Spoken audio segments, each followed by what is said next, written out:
Tubuh kita itu organ yang sangat sensitif. Anda mungkin akan ketemu dengan anak-anak yang tiba-tiba gara-gara makan udang satu potong langsung muncul alergi, ada nggak? Makanan yang kita makan bukan cuma jadi kalori, bukan jadi sel, bukan jadi otot, tapi dia juga akan menjadi bagian dari gen tubuh kita. Artinya apa? Kenapa sekarang banyak laki-laki perempuan ketika mereka sudah menikah, susah punya anak? Karena sebelum menikahnya dia, ngapain? Nyampah kalau bahasa saya. Jadi kalau tiap hari si ikhwan atau akhwat ini tiap hari makan yang gak sehat, maka dia sedang mempersiapkan gen atau generasi yang gennya cacat. Buktinya apa? Ya kita lihat aja sekarang begitu banyak dan begitu luar biasanya penyakit-penyakit yang dulu gak ada. Kemarin saya ketemu dengan pas lagi ke mall, ada keperluan sama istri sama anak-anak, terus ketemu dengan bapak-bapak, ternyata dia ngikut saya di Instagram, dia cerita panjang lebar. Jadi dia itu waktu menikahnya, sebelum menikah dia sudah hidup sehat gitu kan. Kemudian hamil istrinya, sempat keguguran gitu kan, abis itu nyampah.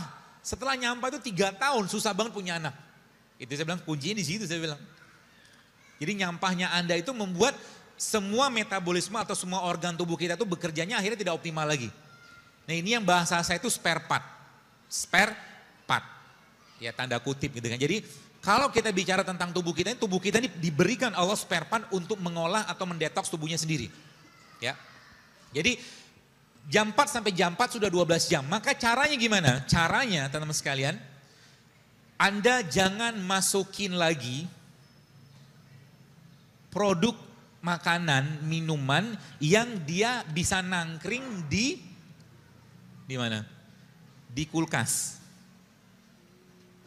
Maksudnya gimana?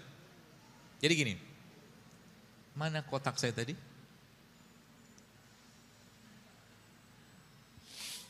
Isi dari kulkas tadi apa? Glikogen kan? Sumbernya apa? Glukosa kan? Artinya sekarang kalau Anda mau mengakses freezernya atau chillernya, maka kata kuncinya apa? Jangan nambahin lagi beban di sel atau otot kita untuk mengurai glukosa yang masuk. Artinya yang Anda makan, yang Anda minum harus rendah kalori. Paham atau enggak? Paham ya? Contohnya rendah kalori apa? Baik. Kalau Anda minum infusan water atau air infus atau kita sering sebut air nano JSR itu yang infusnya isinya nanas sama infusan yang isinya, nah ini banyak nih peralatan perangnya. Infusan yang isinya nanas dan infusan yang isinya kayu manis itu beda cerita kalorinya. Kalau infusan yang isi nanas tetap ada glukosa di sana. Itu sebabnya teman-teman yang kalau pagi Anda minum air infusan tadi, infusan nanas misalkan gitu kan, atau semangka, Anda akan kenyang. Anda akan kenyang.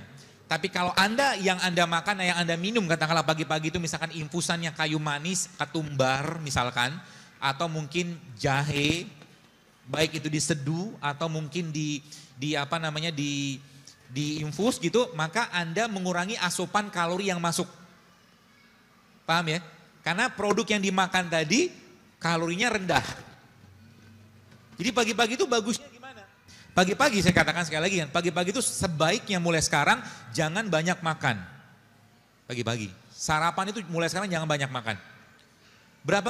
Bagaimana kita ngaturnya sederhana sekali teman sekali. Jadi pagi-pagi itu sebenarnya Anda bisa mengkonsumsi beberapa jenis produk makanan. Ya, yang dia tidak membebani badan kita. Contohnya apa? Nih, misalkan ini kayak teh hijau, ini saya bawa sampelnya aja. Ini teh hijau. Teh hijau ini kalorinya rendah nggak?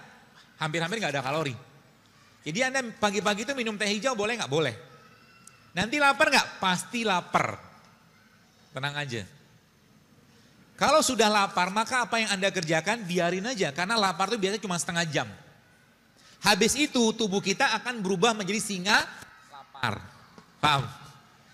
Jadi sehingga nanti apa? Tiba-tiba Anda ngukur berat badan, turun sendiri dia. Kenapa? Yang diakses sama singa tadi siapa? Chillernya. Paham ya? Artinya apa? Artinya dokter kok mirip keto, ini bukan keto. Tenang aja, ini bukan keto.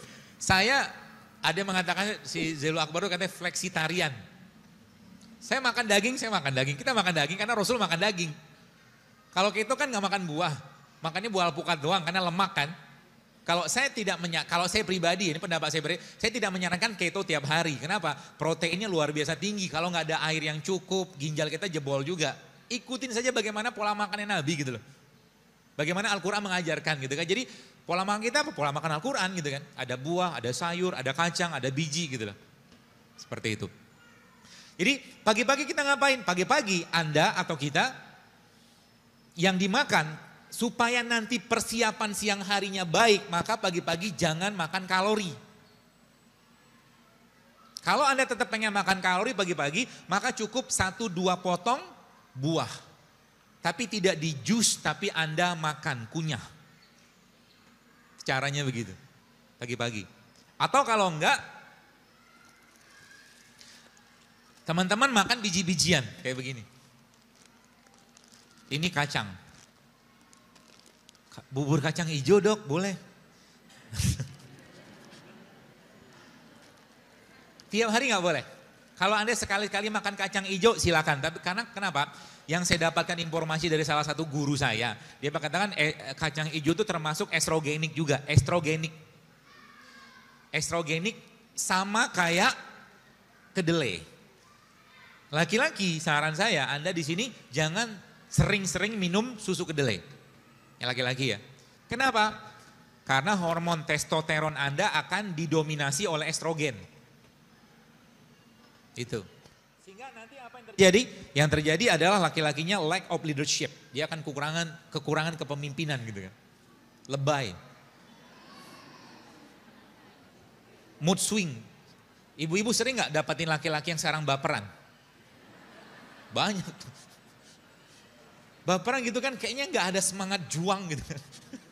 Dibangunin jadi kan Allah katakan arijalu qawwamuna 'alan nisa kan gitu kan. Laki-laki itu pemimpin gitu kan. Pemimpin itu gagah gitu kan, gak lebay. Iya, enggak gitu kan. Pemimpin itu begitu gitu kan. Jadi ini bisa dipengaruhi dari makanan. Jadi kalau tiap hari sang laki-laki tadi makan gorengan, lebay dia. Kok bisa? Bisa. Secara yang saya pahami gitu kan. Karena tepung, ada gulanya, kemudian ada apa lagi tuh ya? Ada minyaknya bisa mempengaruhi serotonin yang ada pada usus kita. Kenapa? Moodnya kita dibikin di usus. Moodnya kita udah begini. Maka ada satu istilah namanya good food is good mood. Kalau Anda pengen dapat hari yang bahagia pagi-pagi, maka pagi-pagi jangan makan produk olahan atau produk yang miskin nutrisi. Artinya apa? Kalau Anda pagi-pagi pengen dapat mood yang baik, maka Anda makan yang masih alami.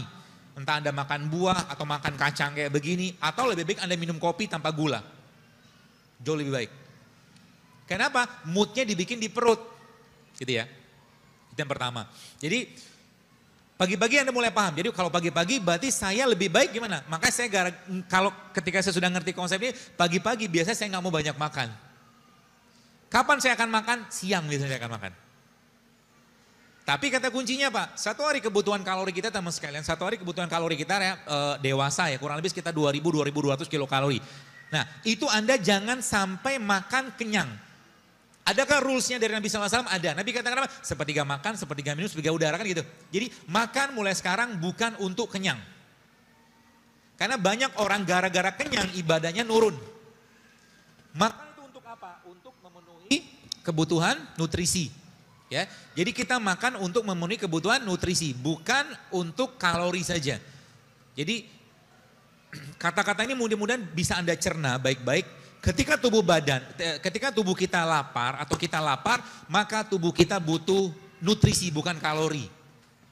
Ya, paham ini baik-baik. Kenapa sekarang banyak kasus stunting? Stunting itu apa? Anak-anak defisiensi gizi. Mulai paham kenapa? Coba lihat, yang dimakan apa sih mereka? Saya kadang-kadang lihat di kampung, saya tinggal di Bekasi gitu kan, saya lihat anak-anak tuh paginya sarapan sudah snack loh. Isinya apa? Penyedap. Sekarang Anda pergilah ke toko, supermarket, beli roti, lihat. Roti itu isinya apa sih? Yang kemasan ya. Isinya gula, tepung, mentega, sama apa lagi? Ya, kurang lebih itulah, telur. 4 isinya. Tapi kalau Anda lihat roti zaman sekarang, ingredientnya bisa beberapa paragraf. Betul? Apa isinya itu? Sebagian besar bahan kimia gitu loh. Sebagian besar bahan kimia. Masuk nggak ke badan? Masuk. Dan jadi bagian. Belum lagi kalau kita bicara tepung. Tepung itu kalau boleh saya katakan salah satu salah satu bahan yang kalau boleh saya katakan mulai sekarang, hindarilah sering-sering. Jangan sering-sering makan tepung. Tepung yang dikasih minyak, dikasih sayuran namanya apa? Wah.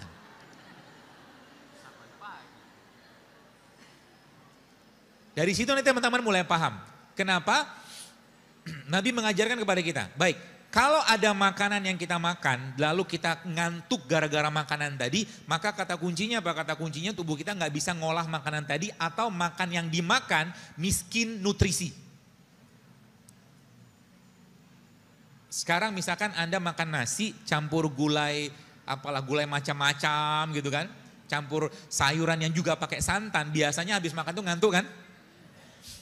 Kenapa? Karena yang dimakan gak bisa diolah badan. Kalau tubuh gak bisa ngolah, maka apa yang terjadi? Tubuh minta istirahat. Itu sebabnya kalau bahasa saya tadi, kenapa makan itu terbaik siang hari, maka Islam mengajarkan supaya makannya baik, supaya tubuhnya siap dengan enzim, maka Rasulullah mengajarkan namanya apa? Tidur siang. Jadi sebelum, katakan Anda makan jam 1 nih, setengah 12 tidur dulu untuk mengistirahatkan enzim. Dan Nabi mengatakan apa? Tidur siang itu adalah untuk persiapan malam hari. Gitu. Maka tidur siang. Biasakan tidur siang mulai sekarang. Berapa lama? Jangan lebih dari 30 menit. Jangan lebih dari 30 menit. Dokter Hiromisinya salah satu dokter pencernaan di Amerika, dia katakan tidur siang itu perannya salah satunya adalah untuk menguatkan fungsi jantung, kata beliau begitu. Ya, jadi mulai sekarang bagaimana pola-pola itu Anda kerjakan.